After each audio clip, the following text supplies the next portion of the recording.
Good morning and welcome to Africa This Morning. My name is Beryl Ooro. It is the 28th of February 2014. Let's start the bulletin with a look at the top stories. Catherine Samba-Panza. Interim president called on French and African troops to make full use of their UN mandate. South Sudan aftermath. Malakal, the capital of South Sudanese Upper Nile state, is now destroyed and deserted. Somalia blast. At least 10 people were killed when a car bomb exploded near the National Security Headquarters in Mogadishu. The third phase of police officers vetting starts on Monday. The exercise will go on even after some panelists of the police vetting board resigned as the commission was preparing to vet another group of 182 officers. Simiyu Werunga, Francis Sang and Joseph Kaguthi tendered their resignation letters last week.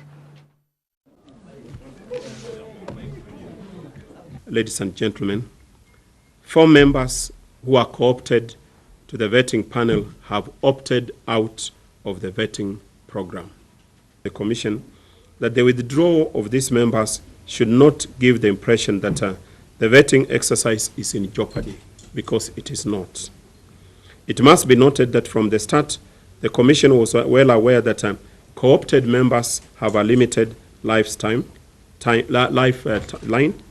The Commission have other engagements and will not be possible to retain them the entire duration of the vetting process, which, as you know, goes beyond 1 year.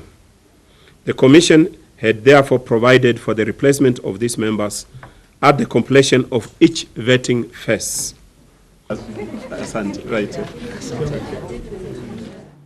At least 10 people were killed when a car bomb exploded near the National Security Headquarters in Somalia's capital, Mogadishu. A government official said the suicide car bomb targeted a national security car. The blast occurred after a suicide bomber drove his car into a tea shop near the National Security Headquarters in Mogadishu, killing at least 10 people, including national security forces and civilians. The tea shop was completely destroyed. Last week, Al-Shabaab militants attacked the Somali presidential palace compound, killing 11 people. Somali President Hassan Sheikh Mohamud was unharmed in the attack.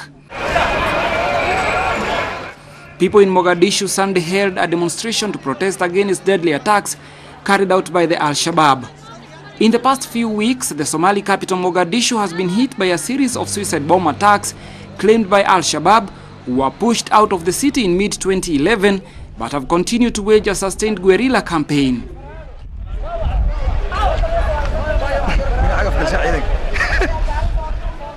Egypt appointed a new interim prime minister who on Wednesday formed a government tasked with organizing a presidential election expected to bring the army chief to power at a time of insecurity and economic woes. The new government faces a host of challenges ahead of an election seen as a major step in a roadmap outlined by the interim authorities after the military ousted President Mohamed Morsi in July. Army Chief Field Marshal Abdel Fattah al-Sisi, who has since emerged as the country's most popular political figure, is widely expected to run in the election scheduled this spring. Sisi has not yet announced his candidacy, but aides say he has already decided to stand. Analysts say the formation of a new government was aimed at improving the political image of the interim authorities ahead of Sisi's official announcement. Posing a threat on 2 fronts, militants have stepped up their attacks on security forces, killing scores of policemen and soldiers. But critics associate him with the autocratic regime of President Hosni Mubarak, toppled in 2011 by a popular uprising, as he was named to the upper house of parliament in 2010. The Central African Republic's interim president called on French and African troops in her country on Wednesday to make full use of the UN mandate to sideline rogue elements creating havoc in the troubled nation.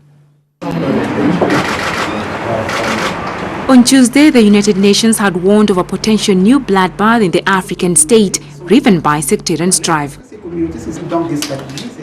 Under UN Resolution 2127, which was adopted in December, international forces are to restore public order and security in the former French colony. French troops were sent to the CAR in early December to reinforce a 6,000-strong African Union force known as MISCA.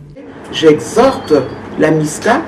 I call on the African Force and French Force, Sangaris, to really use the mandate they have been given by United Nations Resolution 2127 and 2134 and wipe out these unchecked elements that poison our lives in the Central African Republic. Qui nous empoisonnent la vie en République centrafricaine. France is pushing hard for the international forces to be transformed into an official UN peacekeeping force.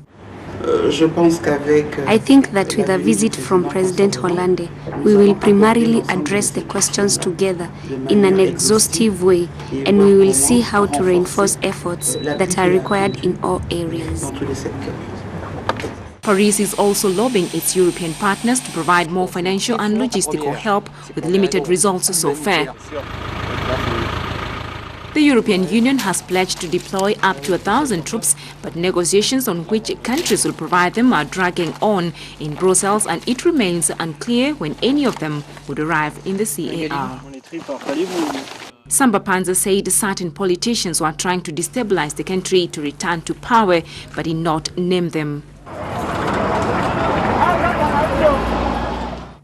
The current leadership of Kenya's President Uhuru Kenyatta's party TNA will continue serving until elections are held later this year. Party chairman Johnson Sakaja revealed after a parliamentary group meeting that the party will start its recruitment drive from next month to be followed by grassroots elections. We've also agreed that we need to ensure that TNA offices in all 47 counties are operational. So those offices which are not operational shall be revived. But I think the first resolution I stated is the members have expressed confidence in the leadership of the party as it is, and that the party should actually get more active. And that is what really they were calling for. All we were calling for was to make sure that the party, TNA, is strengthened and active. Hiyo tu ndio tulikuwa tunasema. Médecins Sans Frontières has warned that its operations in South Sudan are being threatened following brutal attacks on medical facilities in which patients and its hospital staff members have also been targeted. Thousands of people in South Sudan have not been able to receive medical services due to numerous challenges that have followed with the conflict situation that erupted in that nation in December. I think the very sad reality for people, for civilians in South Sudan is... According to the United Nations, the fighting between the government and rebels since mid-December has displaced about 860,000 people.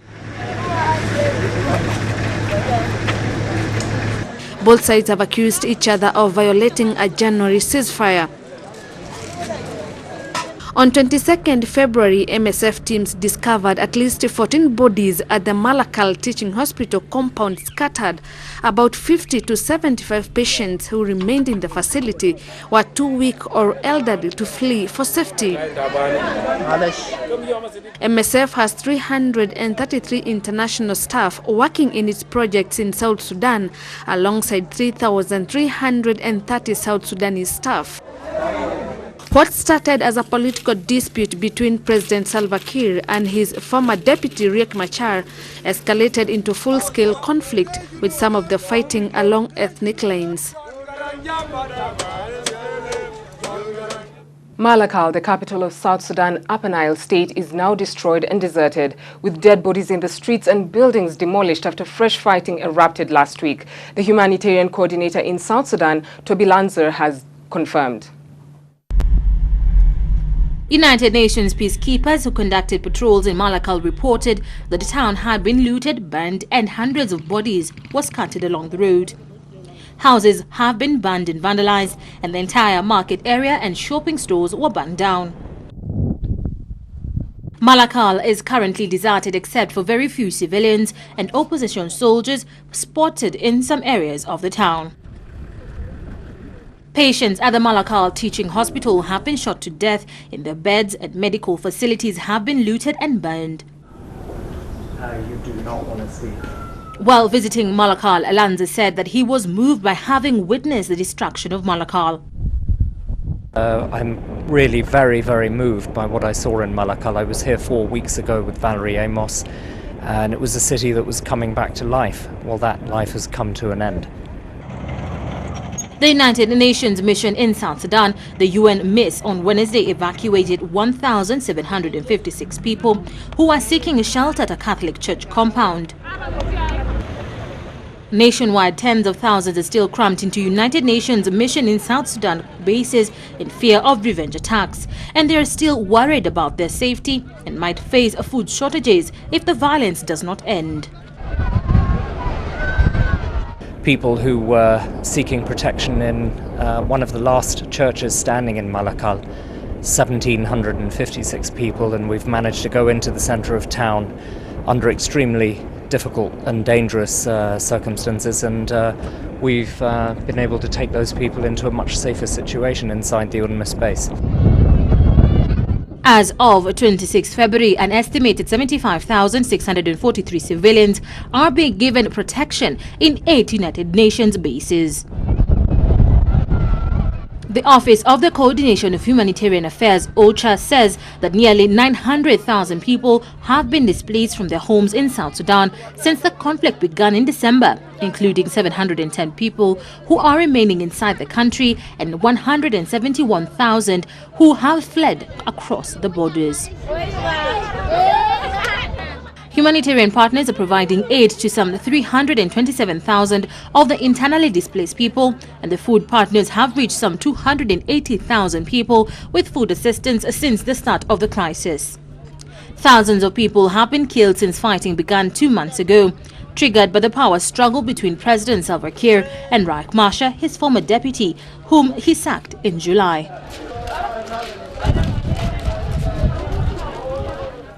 Millions of Kenyans are at risk of fraud through mobile banking. A report released earlier this week about Kenya's growing profile in Africa, criminal profile in Africa, rather shows that a majority of fraudsters are targeting mobile banking because at least 20 million Kenyans use mobile phones, and a majority sign up for at least one service where they share crucial personal information through this service. Agnes Gekunga with the details next. The PricewaterhouseCoopers, a multinational audit firm, has released a report on how corruption has developed deep roots in Kenya, mainly in the private sector. The report, dubbed Economic Crime, a Threat to Business Processes, shows theft of assets in the private sector by the management, especially in the last 2 years. However, the growing number of fraudsters in Kenya have developed more innovative ways of exploiting information of mobile phone users illegally to steal money from them.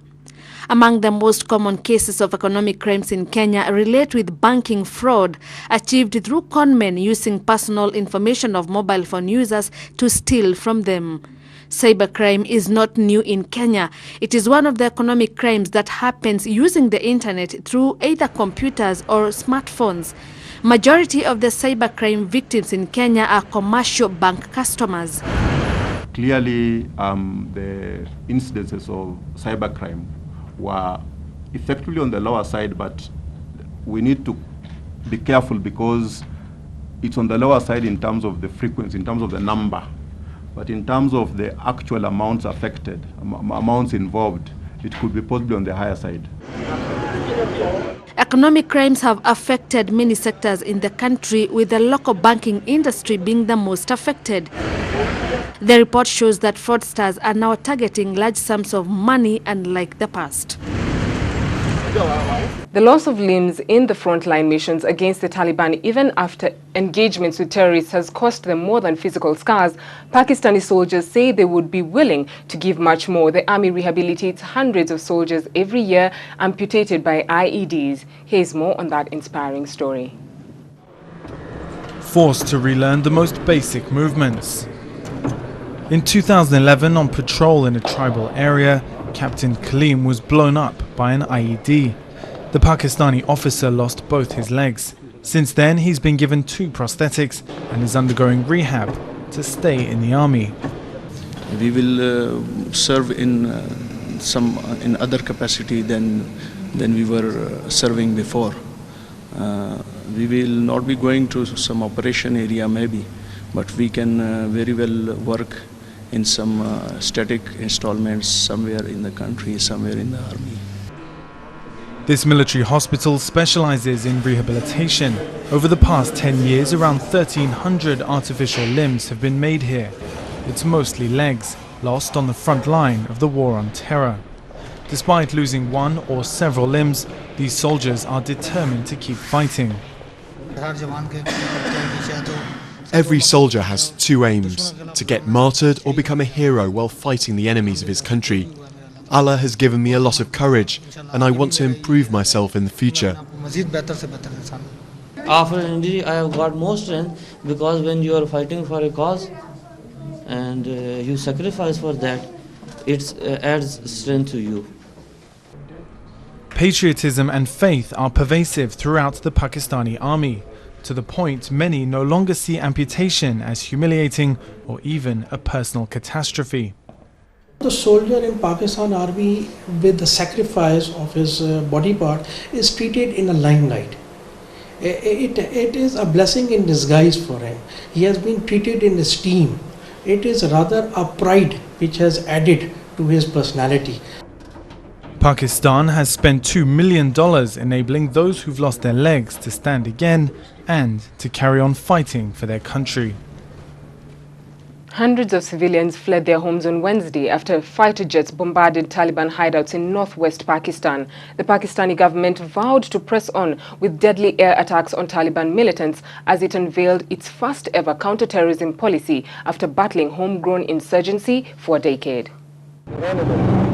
Pakistan's Interior Minister announced the national security policy in Parliament a day after it was approved by the cabinet, ending years of waiting for a set of unified rules of engagement against terror.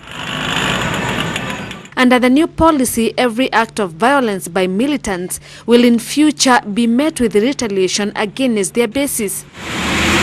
The move comes as talks between the government and the Taliban that began earlier this month stalled following the killing of 23 soldiers held by the militants.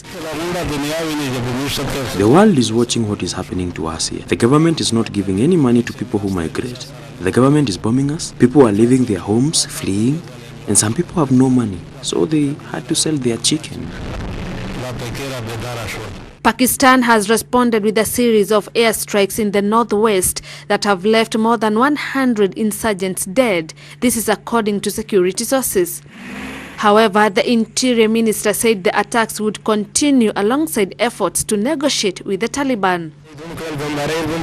The government is killing innocent people. People are in trouble and they have no money to rent a new house. Rental prices have increased up to 15,000 Pakistani rupee in the Banu area. We appeal for the government to stop bombing. We are innocent people and we want peace. Security experts have long called for rapid response teams to deal with terror incidents in crowded urban environments and track down militants. Since 2007, the Pakistani Taliban have been waging a bloody campaign against the state, which has claimed thousands of lives. Attempts by previous governments at formulating a national security policy have been hindered by lack of consensus and political will. Breathing clean air is costly in Beijing as the pollution alert rises to orange for the first time. Smog domes at some schools cost nearly $1.8 million per month. Toxic levels of smog that go far beyond the standards acceptable by the World Health Organization over the skies of Beijing. And there's no sign the smog is clearing up. China's Environment Ministry vows to be heavy-handed, saying they'll harshly punish factories and power plants that contribute to the hazardous conditions.